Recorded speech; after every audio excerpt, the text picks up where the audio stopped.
Magandang umaga sa ating lahat. Narito ang weather update ngayong Friday, December 19, 2025, batay lamang sa opisyal na datos ng PAGASA. Tatlong weather systems ang nakakaapekto ngayon sa bansa. Una, ang ITCZ na nagdudulot ng pag-ulan sa Mindanao. Ikalawa, ang hanging amihan na apektado ang Northern Luzon. At ikatlo, ang easterlies sa natitirang bahagi ng bansa. Maulan at may thunderstorms sa Caraga, Davao Region at Palawan.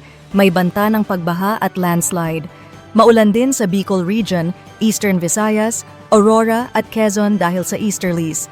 Sa Cagayan Valley at Cordillera, asahan ang maulap na panahon na may pag-ulan dulot ng amihan.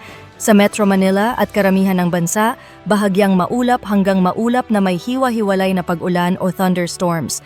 Sa karagatan, maalon ang dagat sa extreme northern Luzon at silangang baybayin ng Luzon at Visayas. Pinapayuhan ang maliliit na sasakyang pandagat na mag-ingat. Sa ngayon, wala pong binabantayang bagyo sa loob ng Philippine Area of Responsibility. Ako po ang inyong independent weather forecaster. Ito ang Friday Weather Update.